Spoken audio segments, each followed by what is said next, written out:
welcome back to Block TV, where it is time for my favorite segment of the week, Blockchain on Booze. That's where we gather the wheelers and dealers and Asha and try to have them answer questions while getting them drunk. With us today, returning, I've missed her, the fire that is behind that red hair, Rena Thomas, Chief Development Officer at Vegan Nation. Pleasure to be here. Hello, have a drink, darling. Asher Westrup Evans, caught in the middle of all of this because he does everything I tell him to do. Pleasure to be here. There we go. And of course, we cannot do this without Jaguar Advagal, Jag, as I like to call you, head of Jaguar Lawyers. Thank you for being here. Pleasure as well. And now, joining us remotely, because we have to be really equal in everything that we do. But so happy to have with us from Paris, the man who's really going to have fun. Thank you with his own bottle. Ethan Pierce, Director of the Crypto Assets Institute. Lovely to have you. Hello. And Ethan, the first one is actually for you. You're sitting in the midst of the action. And I want to read this out to all of you. There we go. Listen, about an hour ago, speaking at an OECD conference in Paris today, French Finance Minister Bruno Le Maire said Libra, this is going to be a quote, would put the sovereignty of governments at risk. He didn't stop there. He continued, and here's the quote: all these concerns around Libra are serious. So I want to say this with a lot of clarity. In these conditions, we cannot authorize the development of Libra on European soil, as reported by CNBC and a bunch of other outlets, said approximately an hour ago in Paris, France. Ethan, I just want to start with you. Come on. All of Europe, but first of all, this is not the first time he's been saying it. We've heard this from Le Maire also around the G7 summit. That said, this is very clear cut. How much of a problem is this for Libra? Well, the thing that's really interesting again is whether or not it's Libra that's going to create this scalable global currency that is non-sovereign, or whether it's somebody else, whether it's lots of somebody else's. Yep. I think Libra's really opened the door for that. Again, as we saw yesterday when we talked about Japan and with Line coming up with their own digital currency, and I think a lot of these, if they're not crossing country borders, then they're running into less regulatory issues. But the clear issue is this: when something like this is going to go global and they want to hit everybody at the same time, then they're going to run into all kinds of problems. That's very obvious with this. For me, the thing is it's whether or not it's Libra, it will be something, I think, and the fear here is what's obvious. Sovereign states realize what will happen to their power if we take away the economic power that's linked to how they can control the monetary supply and the way that it affects the economy. And so if we can't track every single payment, if we don't know where all the money is going, if we can't influence what money is technically worth, then all of a sudden we lose an awful lot of that power. And so the fear here is real, whether or not they can actually impose this, because as we've seen with crypto in other ways, if Libra decides to skip out of certain, not necessarily Libra, any crypto decides to avoid certain zones because they can't with legal compliance, then what we're going to outside of that scales for most of the world will have so much power. And this is, and I'm gonna, entirely so. And I'm wondering, so even if the U.S. with the SEC, I'm wondering with you though, you know, when somebody like France, and actually for the entire panel right now, when Le Maire states this so clearly, and France is quite a big country in the whole of Europe, but he's referring to the entire continent. Facebook, ever since introducing Libra, not just the hearings in the Senate and Congress, has been hit with a bunch of regulators saying we are not going to let this happen. Something like this. Where does this put Libra? I hope France was on the first. Sorry. Yeah. No. Start further. I hope that they will continue speaking truth to power, because again, in today's world, Facebook has a lot of money, a lot of data on every single human on this planet almost, and so they have immense power. However, I don't think Facebook is the right vehicle to deliver the most scalable currency in the world. It's going to be a spying tool for them to gather even more data on our daily I know, activities. but they might.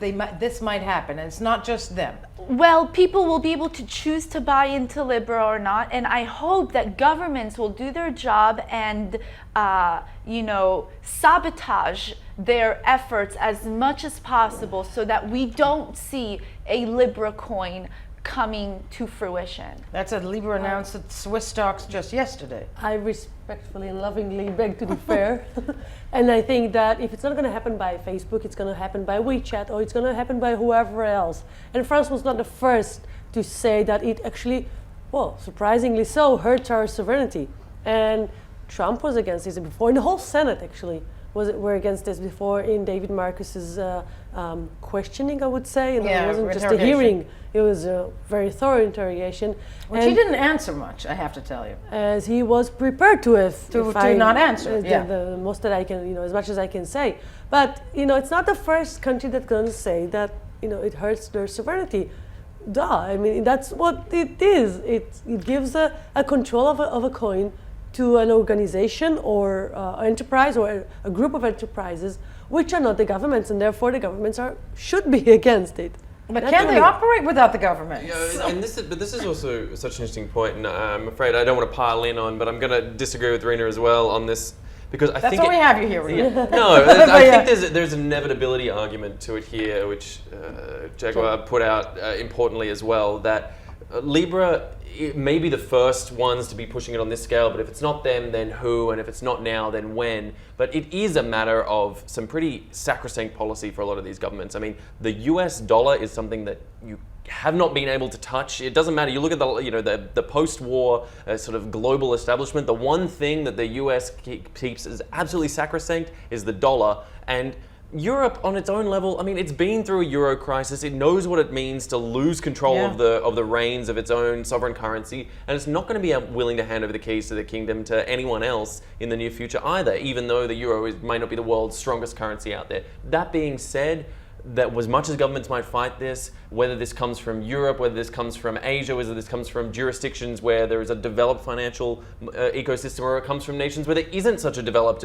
financial and regulatory ecosystem, this is going to happen in some way or another, and I think governments need to start being proactive rather than just reactive. And that leads us to the Libra announcing Swiss talks yesterday, which after going silent for several months, I'm wondering actually maybe Le Maire came out today at that conference, at the OECD conference, responding just because the news came out yesterday that Libra released a statement saying it had applied for a payment system license in Switzerland as part of its goal of rolling out the global fiat basket pegged digital asset. Now the Swiss regulators, which seems to be the case with them in Libra, wasted no time in responding and saying FINMA, the regulator FINMA, said that in addition to a payment system license, the project would be subject to additional rules to take bank-like risks into account. Naturally, and it's good that it's that way. Then finally, there's a regulator that accepts them and regulates them, and maybe will monitor or at least have some kind of a. They didn't say will accept. They said might. They agreed that they submitted the request to do so. It's not that they are willing to regulate them. Exactly. And I personally, again, it's a matter of time before a big digital currency takes over the payments system around the world, but I hope it's not Facebook. Again, they have failed us even before the crypto bubble. They failed us as users. They failed us with immense data breaches, with polarizing communities all over the world. I don't think they are the best ambassadors to bring forth a digital currency. You could tell me it's inevitable, fine, but I am not going to say it's a great thing that Facebook will take over the crypto world. But is it better than the People's Bank of China does it? Oh yeah, WeChat is better. No, Ethan. Yeah. So two things to throw in there. First, just to go back one quick second, it's also important to realize that France is not the EU. So just because one of the governments says that this isn't going to work, that they won't accept it, doesn't mean that a lot of the other smaller governments that are extremely interested in seeing cryptoeconomics come into play won't resist that. So I think there's a phrase, there's a lot of grandstanding, I think as well. So I think it's we'll see exactly how that goes. It is a big statement. but I'm not sure we can take it at face value in the sense of where it's going. The second thing I would say, though, is I think it's also important to continue to talk about Libra and not Facebook Libra. Facebook and Calibra have together 2% control of the Libra Association. And while it's at their initiative to create this, while they will continue to have tons of influence over it, the entire point is to make it a group effort. Now, it's a corporate group effort, so that has its own issues. But I completely don't agree know, with the but concept of I'm constantly gonna, coming back I to will, it's Facebook.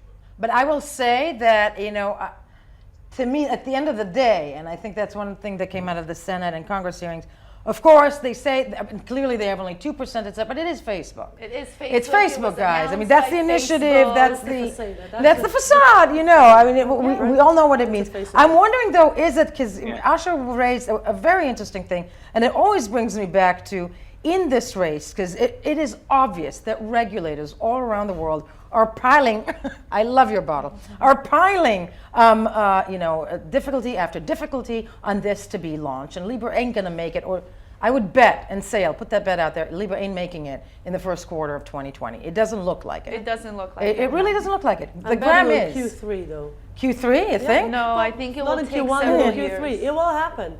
And you know, it's That fact that it'll happen, but I think many will happen before that. Exactly. Yes. It's going to be really Because bad if they're it doesn't so happen, big. because otherwise, if that doesn't happen, then WeChat will happen first, or some other even less responsible Telegram. enterprise, Telegram, or less responsible great enterprise will be the first. It doesn't mean that if it's the first, it's going to control. No. But still, I don't really, think Telegram is such a bad ambassador or a bad vehicle to bring forth the most scalable digital currency. I would argue that it's even better than Facebook because they protect their users a lot better than Facebook does and Facebook did.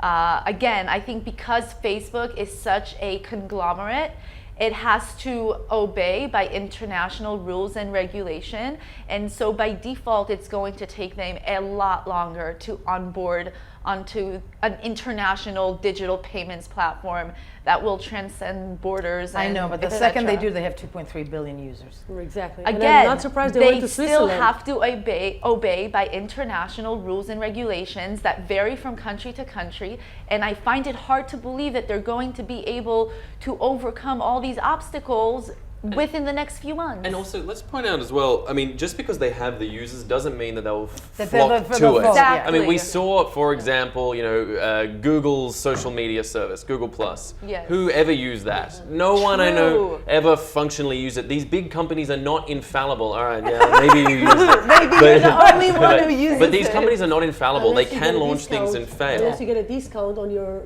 Facebook ads, if you use Libra, you get whatever 20 or whatever. Oh, then 10% everybody will discount. follow. They and build then it into everybody their will. economy, but that doesn't mean it's going to get the wide-scale mass adoption. I'm not sure that. I'm sure they will find a way to the work paying it into users. their own sort You of need to internal count the paying ecosystem. users, though. But Yeah. But guys, I want to move us along because Facebook, speaking of Facebook, and the next issue actually deals with that, because when we think Facebook, we think elections. That's for you, my dear. But we're sitting here in Tel Aviv, Israel, except for the lucky man, Ethan, who's sitting in Paris. But the second round of Israeli elections is upon us this coming week. It's the second round within 6 months. And like many taking place around the world, elections and this whole process called democracy is having a really hard time in the course, over the course of the last several years. One possible solution to ease such concerns could be blockchain. And it makes one wonder why it hasn't been used that way. This week specifically, because we're in Tel Aviv, Blockchain Week, there was a gathering of people at the Tel Aviv University, a group of experts asking the same questions. Here's Ron Spitzer's report from there. For the first time in history, Israel is having a second round of voting just 2 months after the country initially voted, as Prime Minister Benjamin Netanyahu wasn't able to establish a government.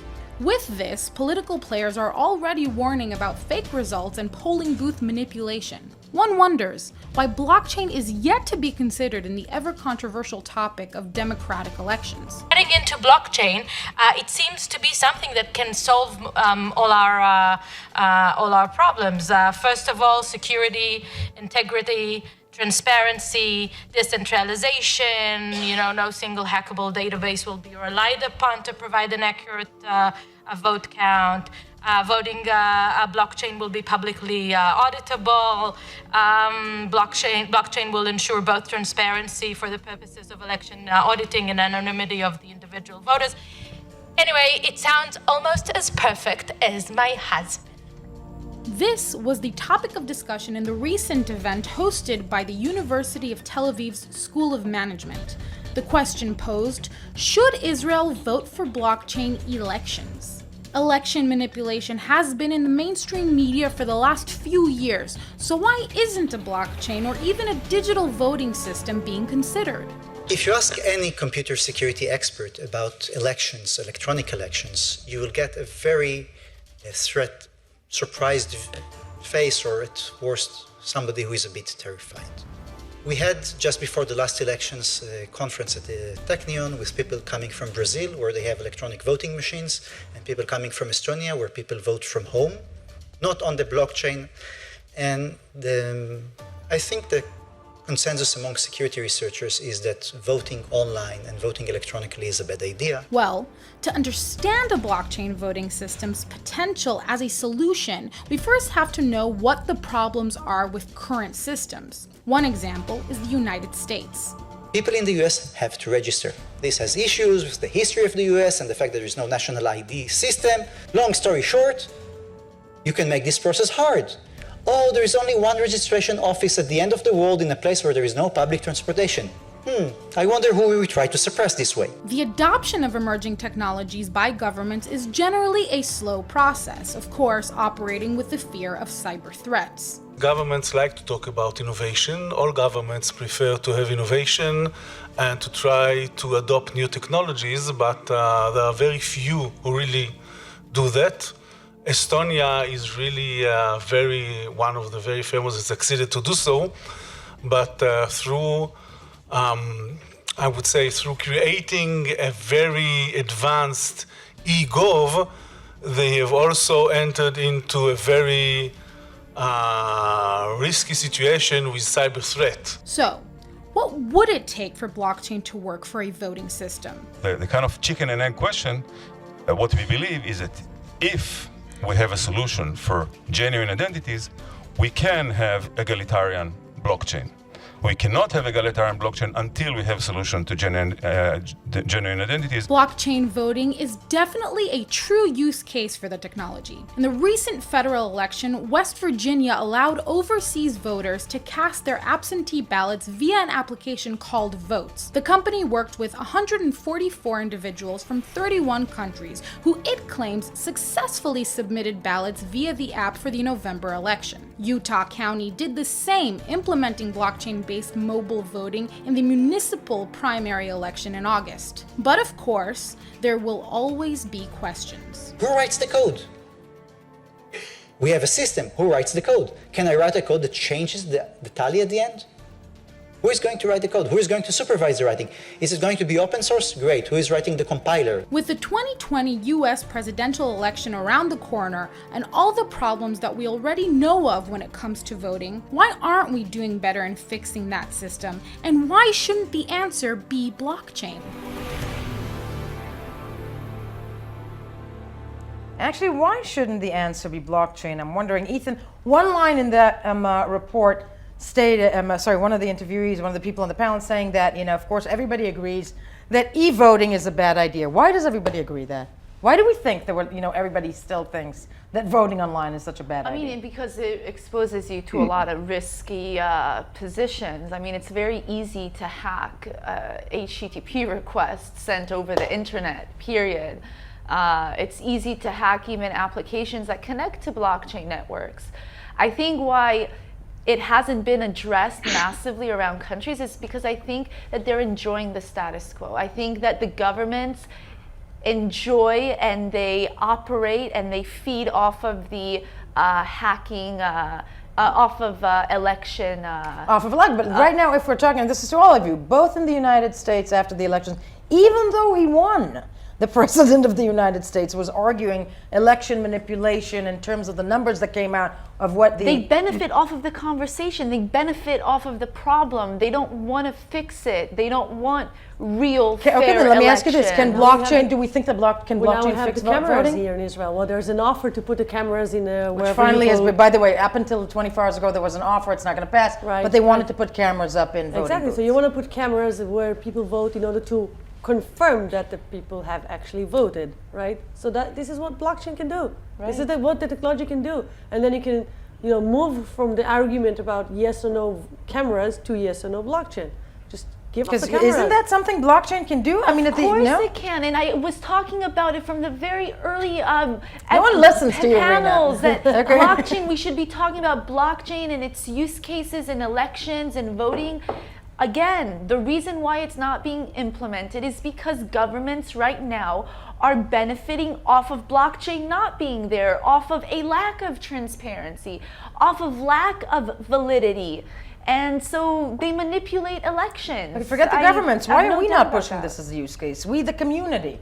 I mean, why is this not granted? Everybody wants to make money. There's a new IEO and a new ICO and a new this or that. But blockchain can be. I'm going to put you in the spot, Ethan, even though just because you're in France, and you're sitting where democracy was supposedly invented after a bloody coup. But Maybe that's what we need. and I'm asking, why is the use cases such as, don't get me started on blockchain and healthcare, but if it's so prevalent right now that elections are manipulated, we're not. Where's the push from the community to use that as a use case? Yeah, I think that it's important to understand that most general people don't understand technology differences. And so the fact that e-voting machines are vulnerable, it's not necessarily understandable by the masses that blockchain is trustable. So Right. technology, if it's not a piece of paper that I write on that goes into a box that's locked, that human beings count, and there's 12 of them looking at the box at the same time, and there's all that kind of stuff where it's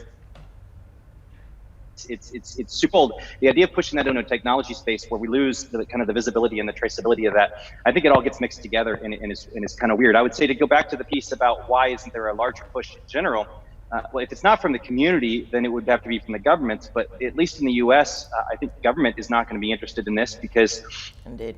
if we go to some kind of an e-voting or blockchain solution that is very secure, the thing that comes automatically is the fact that we could vote from anywhere, meaning that we can be at home, we could be on vacation, we could be, and the current system, as the interview that you showed just a few minutes ago showed, does a lot of little tricks, especially on the Republican side, of putting polling stations in neighborhoods that are not accessible by public transportation, that are only open during working hours, so that potentially lower class, there be minority voters can't actually get to these things. And so if all of a sudden we remove the ability, this difficulty to access and difficulty to pass a vote, regardless of the security thing, regardless of whether or not there's actually mass voter fraud, which I don't think that there is, but I do think that there is manipulation.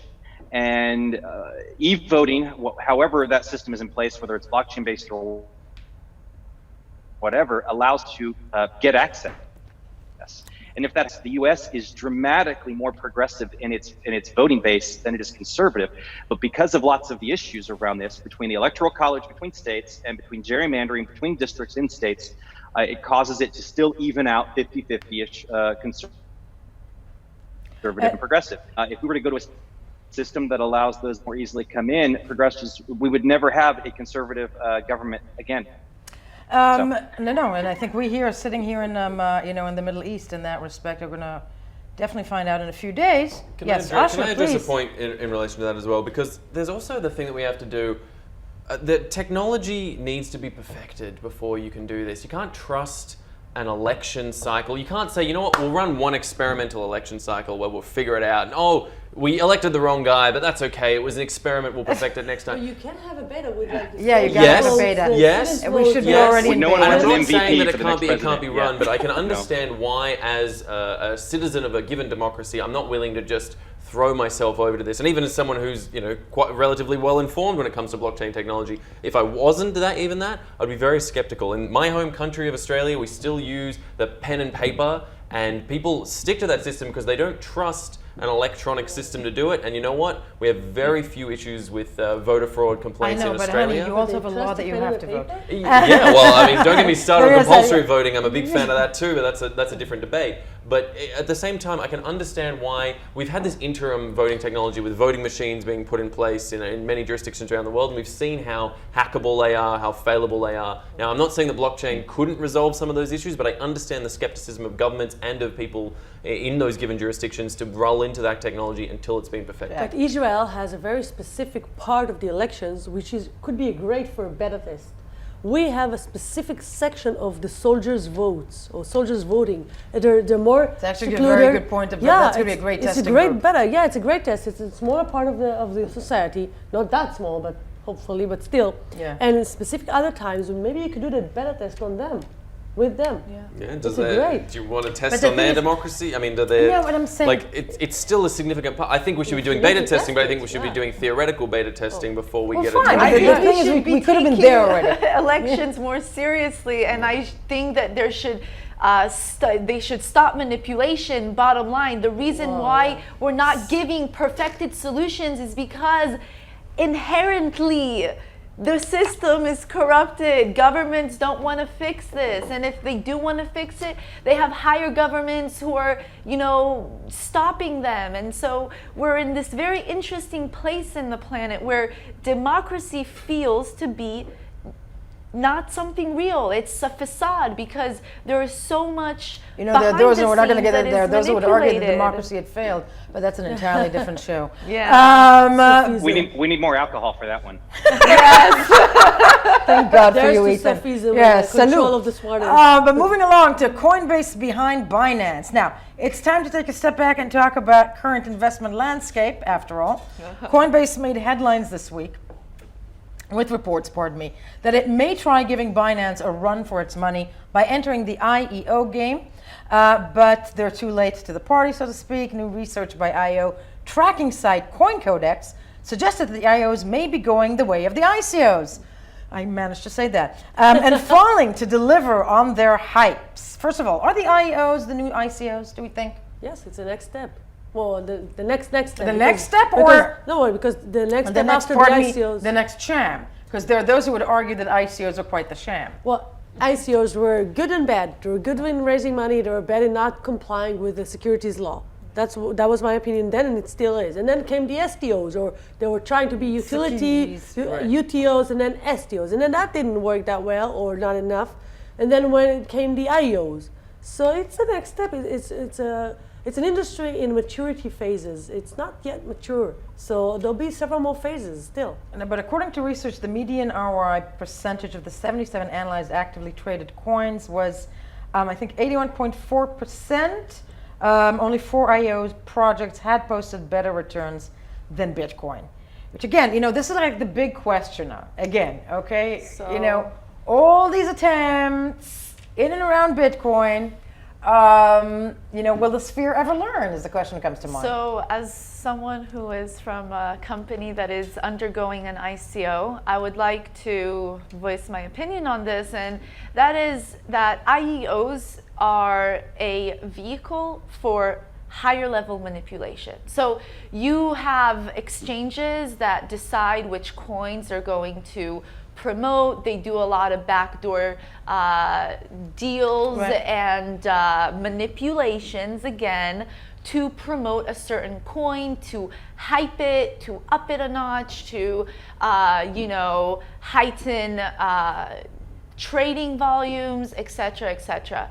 ICOs are great, but now they have to be more organic. If you think you could raise money in an ICO, then first of all, you have to be compliant. You have to be transparent with local regulatory institutions, but also you have to have a community that is going to back your product. You can't just do an ICO, look for investments, promise a product. Many did, and it was during a bubble, and we learned from it. That doesn't mean ICOs are here to go away. That just means that ICOs will have to be a lot more sophisticated, a lot more matured, and with a product and a community to have such an ICO happen successfully. And compliant. And compliant, absolutely. I think very important.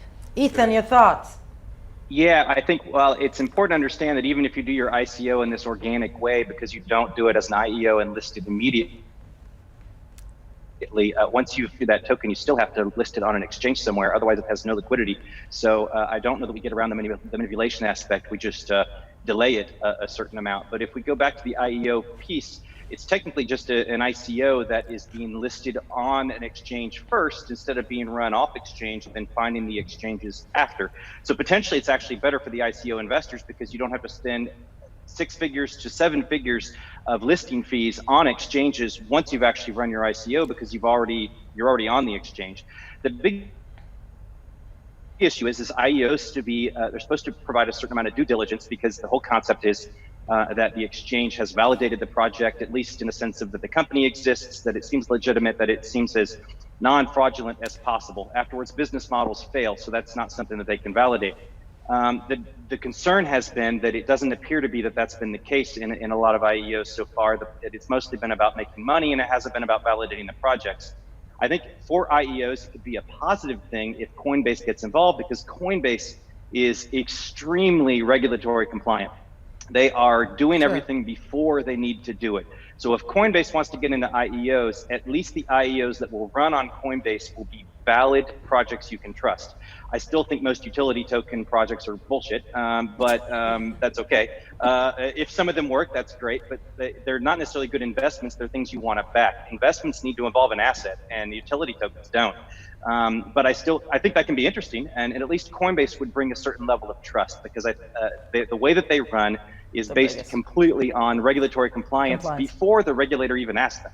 No, so entirely. I think that there's issues there. And speaking of regulations and regulators, and folks, I want to tell you, you're doing great as we have some big names to answer this one. But still, SEC round 5,799.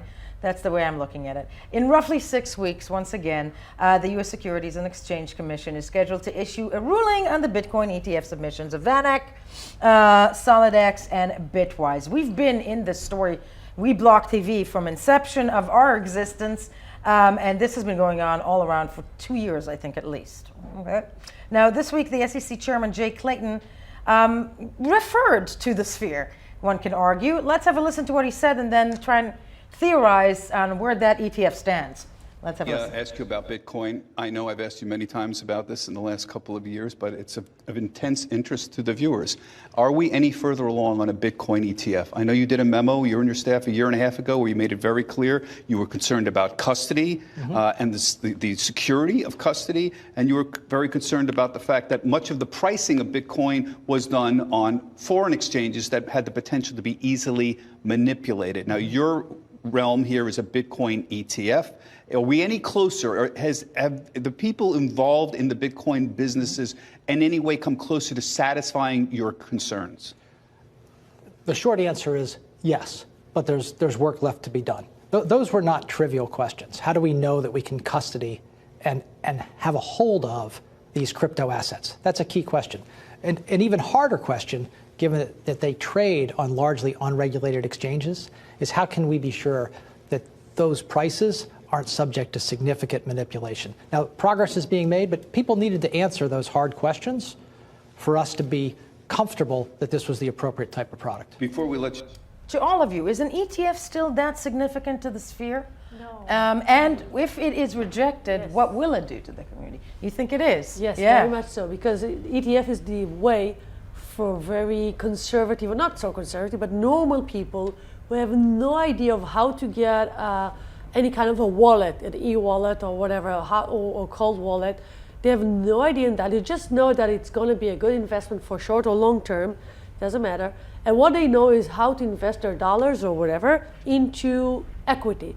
And they go to whatever E-Trade, TD Ameritrade, etc. Approved exchanges. Exactly, Okay. approved, very approved, and very old school kind of. And they say, well, we want to invest in something that follows whatever, follows the real estate. They can buy some REIT kind of ETFs, or they want to follow the cryptocurrency or the Bitcoin.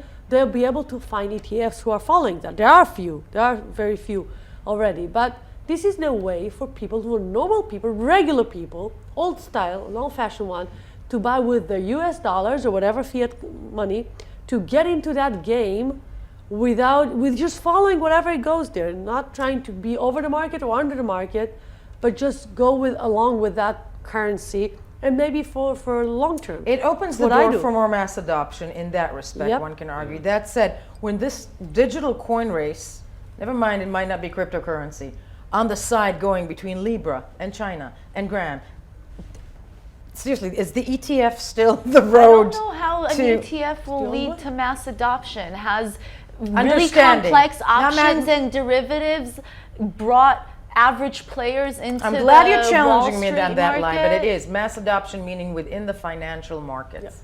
It's right now still the bastard So it's kids. not mass adoption. It's mass adoption But with yeah. the top Mass- 1% of the 1%. Mass financial adoption, if we're talking about mass adoption in the sense of institutionalization of something that is considered. Yeah, if we're talking about dollars coming into more, well, whether it's good or not, it's will it drive the sphere forward? I think quite potentially. If you have these big financial players coming, because that's the one point I would say to add on to Jaguar's point, is it's not necessarily about the individual conservative people, but also the institutional conservative organizations that would come out and say, hey, you know what, now here's an on-ramp and a regulated on-ramp in which we can get on board. Let's hedge 0.5%, even less, whatever, into this marketplace. That drives the marketplace forward, that drives comfort, that drives attitudes, and that drives more regulated sort of asset involvement. It doesn't mean the moms and pops will buy Bitcoin that way. It doesn't mean that. That's not the mass adoption, but within the financial industry, yes. It gives it also some. It's just hilarious. It gives it a kosher stamp in many ways. It's very funny how Bitcoin came about as a response to this. I agree. To the Wall Street and community.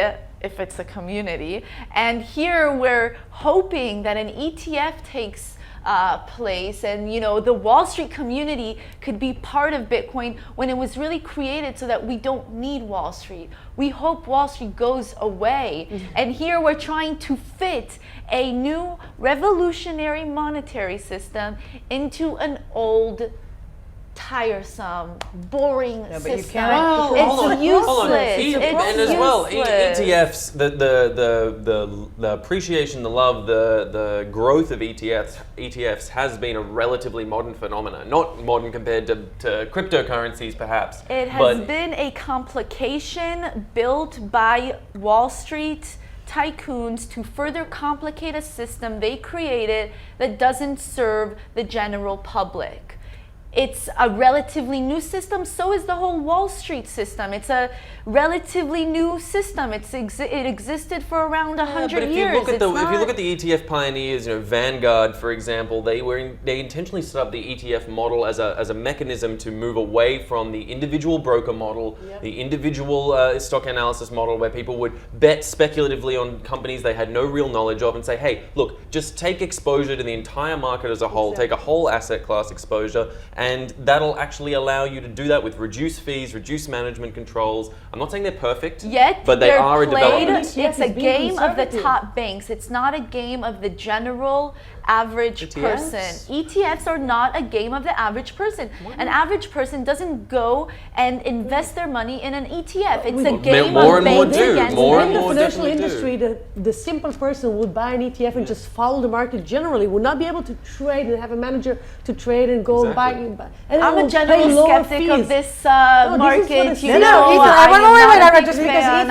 Ethan is getting drunk alone in Paris.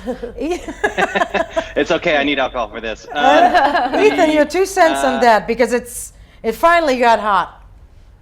I think electronic trading in whatever format has dramatically opened up markets to retail investors and taken away a lot of the access to markets from the 1%, which is loved to be thrown around as a way to be pejorative. But I think that the reality is there's a lot of capital in one place and a lot of capital in other places, and the retail investors, I think, have benefited from all the different models that allowed us to take a different approach to the markets. Was the video mentioned REITs as a way to invest in the real estate? We have all the different ideas around mutual funds and index funds and other things. I think ETFs would allow for a way to crypto to become accessible without people understanding exactly what it is. But it's also just not about singular crypto assets like Bitcoin, but also this allows us to take any tokenized asset. Now, as someone said before, that STOs didn't work, and I think that's a dramatically wrong interpretation of where things are at. Tokenized securities, tokenized assets are doing extremely well. Retail adoption will take a while, but governments and systems are very encouraged by the idea of providing fractional ownership, dividends, revenue sharing, liquidity into all the typical assets that we have around real estate and intellectual property and other things. The ability to put those onto markets in a packaged way that allows for easier access to them through something like an ETF, I think creates retail access in a great way. Is this still about people having money needing to do it? Sure, but that's the middle class. It's not necessarily just the top percent. I think that that's very important. I also think it's important to realize that not everything is about about changing the world and about changing the way that finance works and kind of this anarchistic version of crypto. I think some of it is just about democratization. I think some of it's about democratization, and I think ETFs bring access to everyone else in the same way that when E-Trade or Ameritrade or other things launched, tens, if not hundreds of thousands of people got involved into the stock market, and because they weren't going to go by individual or expensive brokers. It completely democratized access to that. ETFs did the same thing to all the assets that are going to be crypto. And Ethan, I'm just going to conclude all of this right now saying you just saved me from telling Rena what I tell her every time I come. She comes to the panel, which is, I love your passion. The revolution doesn't necessarily need it doesn't have to be anarchy. Yes, anarchy. it does. But this, you know what? Let the conversation continue, so to speak, as we drink off camera. Folks, I want to thank you from faraway Paris. Raise your bottle of beer there, wonderful. Cheers. To the empty glass of Cheers. Usher. Cheers. Thank you, guys. This was Blockchain and Booze on Tel Aviv Blockchain Week. And of course, don't forget to check us out, BLOCKTV. We'll be right back.